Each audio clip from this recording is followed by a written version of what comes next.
seulement quelques centaines de places.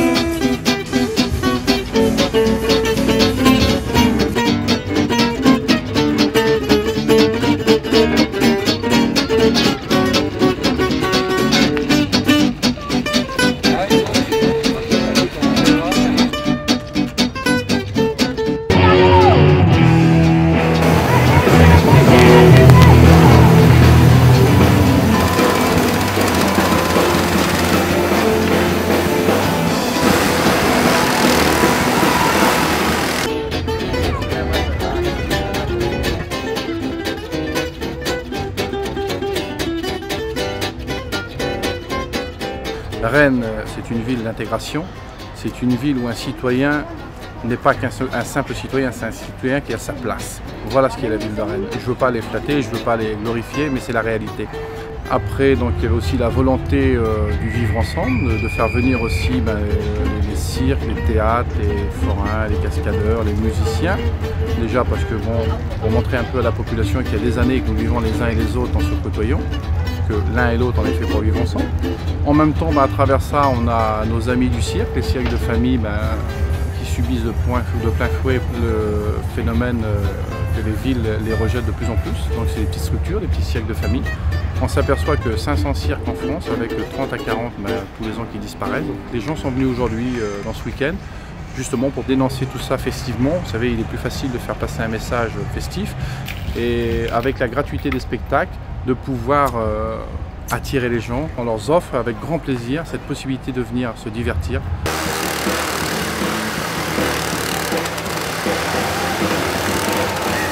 On voulait montrer que c'est possible de vivre ensemble par du spectacle, quoi, hein, voilà. On l'avait fait l'année dernière, on le refait cette année et on le fera encore dans les années qui vont venir. Voilà.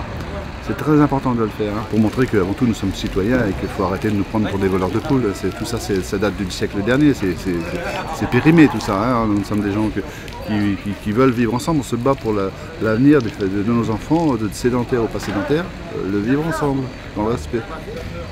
C'est même pas solidaire, moi le mot qui m'importe, c'est que ce soit une communication, différents métiers. Là, il y a un ami là, qui fait de la vannerie, il y a les gens du cirque qui est de la Sonneville qui est à côté. C'est le vivre ensemble. Déjà ici, c'est le vivre ensemble. Voilà, as vu, hein, on essaye de faire ensemble, on essaye de se regrouper pour faire un truc en commun pour les gadgets. Ça, là, c'est les voyageurs qui offrent gadgets. Nous, la ville, et c'était une réelle volonté politique, on a tenu à ce que ce colloque et ce forum se passe ici en plein centre-ville de Rennes. Hein. Vous pouvez le voir derrière nous, les caravanes sont installées. À Rennes, on a un slogan, c'est vivre en intelligence. On essaye de le mettre en œuvre chaque jour et de faire en sorte de transcender ces différences en fait, pour avoir une ville ouverte et une ville qui accueille. C'est vraiment l'ADN de cette ville et quelque chose me fait penser que les Rennais nous suivent sur ces questions-là. Évidemment, on est solidaire de ce type de journées qui sont évidemment un vrai bonheur de voir les voyageurs se prendre en charge. Ce colloque il est très utile parce que il y a à la fois c'est organisé par des associations de gens du voyage, donc c'est très bien parce que trop souvent on parle à leur place. Donc là c'est eux qui organisent, c'est une très bonne initiative. Et en même temps il y a un dialogue qui est très constructif, qui n'est pas juste dans la dénonciation avec les élus, et notamment Dominique Rimbourg qui est quand même l'auteur de la proposition de loi qui a aboli la loi de 69. Donc ça on voit que c'est à la fois le résultat d'un dialogue qu'ils ont eu en amont pour faire bouger cette loi dans le bon sens. Et c'est aussi le suivi de cette loi, parce qu'après il faudra qu'elle soit appliquée. Donc le fait d'avoir un dialogue public devant tout le monde, je pense que ça peut amener des bonnes réponses. Donc vraiment faire un colloque comme ça, chapeau, c'est d'un très bon niveau je trouve dans la discussion, moi j'apprends plein de choses. Et vraiment c'est le bon ton constructif, faire des propositions, et en même temps ne pas se laisser marcher sur les pieds. Les gens du voyage ont subi trop de choses difficiles et j'ai l'impression que là c'est une initiative très positive. Il y a un risque que d'un seul coup, compte tenu de la situation d'un certain nombre de gens très précaires, on voit arriver toute une série de gens qui sont dans des situations difficiles, qui achètent des caravanes d'occasion et qui se logent de cette façon-là. ce qui ne correspond pas à la situation. Il y a aussi un programme de logement, il y a aussi la bataille avec un certain nombre de municipalités pour qu'il y ait du logement social qui soit construit, et il n'en est pas suffisamment construit, et on a les mêmes réflexes de rejet en direction du logement social que ceux qu'on a parfois en direction du voyage. La Fondation Abbé Pierre, on a été invité à participer au colloque d'aujourd'hui parce qu'on est impliqué dans toutes les questions de logement, de mal logement. Et donc évidemment la question des gens du voyage avec cette entrée par leur habitat et leur difficulté d'habitat, nous ça nous intéresse, on est particulièrement concernés, on agit beaucoup sur les territoires et on interpelle les pouvoirs publics en disant il y a le mal logement et parmi les mal logés, les gens du voyage sont surreprésentés. Donc nous ce qu'on constate, mais comme toutes les associations de gens du voyage ou d'aide, de solidarité avec les gens du voyage, c'est un manque cruel d'aires d'accueil, alors qu'il y a une loi qui était censée quand même le prévoir, et aujourd'hui il en manque à peu près un tiers par rapport à ce qui était prévu. Donc on estime qu'il y a 50 000 personnes parmi les gens du voyage qui sont concernées par ce défaut d'aires d'accueil et qui donc sont mal logées à cause de ça. Après il y a aussi un manque de terrains familiaux, qui est plus adapté pour des ménages qui ont un besoin d'ancrage, une aspiration un peu plus d'ancrage. Et là aussi, les chiffres sont assez ridicules. Il y a eu 80 terrains familiaux qui ont été produits cette année, donc c'est vraiment très très insuffisant.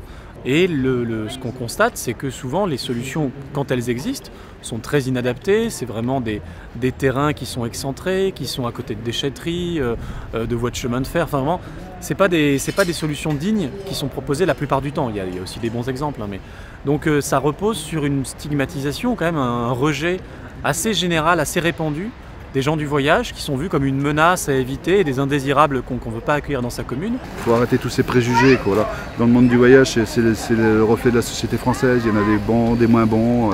C'est comme les sédentaires, c'est la même chose. Donc moi j'insiste sur le respect du vivre ensemble. Ça c'est important.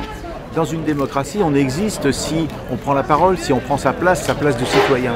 Les gens du voyage, c'est une catégorie de la société française, et cette catégorie, elle n'a pas toujours su exister à la hauteur de ce qui était nécessaire. Et le fait que cette catégorie de la population française, à un moment dit « nous existons de telle et telle façon, nous vivons de telle et telle façon », c'est très important. Et il n'y a pas de modification d'une société, d'évolution d'une société, si un groupe social qui a une façon particulière de voir les choses n'existe pas et ne prend pas la parole pour la défendre. Les gens du voyage, c'est une appellation de la loi 69, mais nous, on n'est pas d'accord à continuer à s'appeler comme ça. Parce que justement, dans le monde du voyage, il y a toute une diversité. Il y a les forains, il y a les gens du cirque, il y a les commerçants itinérants, il y a ceux qui font des marchés, et il y a les Manouches, il y a les Sinti, il y a les Yéniches, il y a les Gitans. Qui c'est les gens du voyage, quoi. Donc il faut arrêter de nous appeler gens de voyage et d'avoir cette appellation qui est d'être des Français itinérants, surtout. Des citoyens itinérants. Hein, voilà.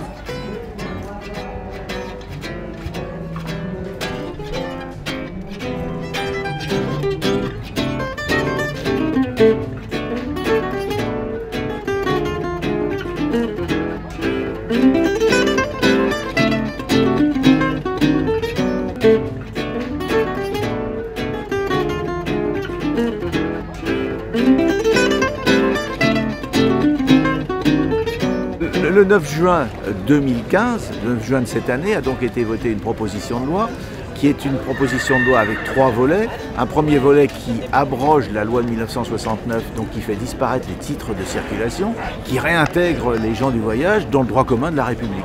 Un deuxième volet qui consiste à prendre en compte la circonstance que toutes les aires d'accueil n'ont pas été construites et qui donne au préfet des pouvoirs supplémentaires pour les forcer à être construites. Et un troisième volet qui donne aussi au préfet des pouvoirs supplémentaires en matière d'évacuation en rendant son arrêté valide pendant 7 jours sur le même territoire dès l'instant où une commune ou une communauté de communes a rempli ses obligations. Donc c'est une loi qui se veut équilibrée, qui se veut d'une part symboliquement, mais ça a un sens fort, symboliquement réintégrer les gens du voyage dans le droit commun de la République et puis forcer ceux qui n'appliquent pas la loi eh bien, à l'appliquer, que ce soit en ce qui concerne les aires d'accueil, qu'en ce qui concerne les règles de stationnement. Donc c'est une loi républicaine, la loi doit s'appliquer, elle s'applique à tous, sans distinction. Il y a une discrimination qui est vraiment propre aux gens du voyage. On peut dire qu'ils sont sales, qu'ils laissent les situations dans un état apocalyptique quand ils repartent. On peut le dire à l'Assemblée nationale. Et ça semble passer comme une lettre à la poste. Parce que ces questions d'hygiène et de salubrité, elles se posent à chaque occupation illicite, y compris quand ils occupent illégalement des endroits où vous avez des vestiaires avec des salles de douche, etc. Ça se transforme en un lieu absolument apocalyptique. Et on voit souvent des manifestations contre les gens du voyage ou des élus locaux qui ont des déclarations totalement scandaleuses. Vous savez, ces belles et grosses voitures avec lesquelles ils tirent leurs belles et grosses caravanes, pour lesquelles les Français, il faudrait quelquefois toute une vie pour pouvoir se payer les mêmes. Il y a des préjugés qui sont ancrés depuis des siècles et qui sont réactivés aussi par la crise économique, par les tensions sur le foncier. Donc quand il y a des gens du voyage qui arrivent, c'est vu comme une menace. Mais qu'est-ce qu'on peut faire pour lutter contre ces discriminations? Je pense qu'un colloque comme ça, c'est utile, c'est en plein centre-ville, c'est adossé à un cirque, il y a des débats, il y a des spectacles. C'est bien qu'on puisse se rencontrer et voir, attendez, c'est pas des envahisseurs dangereux, c'est des gens qui ont des besoins de logement qui sont peut-être un peu spécifiques, mais pas tant que ça finalement. C'est ça qui fera l'ouverture des gens, hein. C'est ça qui fait... Les gens, ils ont peur de ce qu'ils connaissent pas. Hein. En ce moment, ils ont peur des Roms, ils ont peur des migrants, ils ont peur de tout. Ils ont peur de tout, quoi. Moi, mon père, je suis le premier Français de la famille, mon père est Rome. Et ça, voilà, on a réussi à vivre dans ce monde qui n'est pas le nôtre, à s'adapter, à faire des métiers différents, à faire des choses. Quand on fait de la ferraille, nous on fait un peu de ferraille aussi. Ben, les gens, ils nous connaissent, tu vois. Moi, j'ai l'impression de vivre difficilement, avoir une vie dure, mais en même temps d'avoir beaucoup de reconnaissance du monde extérieur, quoi. C'est en réintégrant dans le droit commun, en faisant en sorte qu'il n'y ait plus de catégorisation, qu'il peut y avoir une pacification des relations entre les différentes catégories d'une population. Ça ne se fait pas du jour au lendemain, parce que le changement des esprits est parfois plus long que le changement de la règle de droit. Mais le changement de la règle de droit contribue au changement des esprits. Et puis la connaissance mutuelle, la discussion mutuelle, le débat mutuel permet de faire avancer les choses. Je sais qu'on va y arriver. Après, bon, ça change, on se prend en main. Voilà. C'est du boulot, mais il faut le faire. Il faut le faire. On va le faire. On a ce devoir de le faire. On doit laisser un avenir à nos enfants. Bah, nous, on le voit. Un avenir de respect, quoi. On voit la différence avec vous. Ouais. Vous avez quand même du pouvoir maintenant. Oui, maintenant, ouais, on est écouté. Voilà. Nous, on l'a pas. Nous, la porte encore fermée. Maintenant, il faut qu'on l'ouvre. Et leur association qu'ils ont, elle est solide. Elle est solide. Et ils sont partenaires avec nous. On est le même peuple. On fait partie des gens du voyage, des cirques. Vous voyez? Donc on est solidaires. Parce qu'on a une problématique avec les autorisations dans les villes. On n'arrive plus à avoir d'autorisation. Pour travailler, pour pouvoir manger, il faut qu'on soit accepté dans les villes. Alors, une, on n'est pas subventionné, et deux, on n'est pas accepté dans les villes. Comment on fait maintenant pour manger, pour nourrir nos enfants? Vous voyez, au moins, si on n'est pas subventionné, ils peuvent au moins nous accepter dans les villes pour pouvoir travailler. Alors c'est quand même un comble parce que vous imaginez que l'art du cirque meurt, le cirque de famille, mais pas faute de spectateurs, faute d'emplacement. Faute d'emplacement. On envoie des demandes dans les mairies et puis le résultat, il va être de 5%. Il y a 95% refusés. Au lieu de les mettre dans des endroits comme ici, par exemple en plein centre-ville de Rennes, on les met à 3 km. Ou alors on leur donne rien du tout. Et puis ils ont tendance à vouloir surtout accepter les grands cirques, hein, je ne sais pas citer des grands cirques, mais des petits cirques qui sont des cirques familiaux. Ils ont besoin de travailler comme les autres. Donc, on est là depuis... Et ça apporte de la gaieté dans un village, c'est la vie, hein, des cirques. Des cirques, ça existe depuis des millénaires. Depuis des temps. Hein. Ah oui. Et là, au train où ça va, en interdisant peu à peu, ça fait que les petits cirques vont tomber en faillite et il n'y aura plus de cirque. Il n'y aura plus de cirque. Voilà. Et donc le combat est justement de se défendre par rapport à ça, et c'est pour ça qu'ils ont créé cette association, pas plus tard qu'hier soir, hein. 60 cirques qui se mettent ensemble, des petits cirques familiaux. Donc il y aura un président, un vice-président, tout ça, et ils seront représentatifs au niveau national, voire au niveau européen.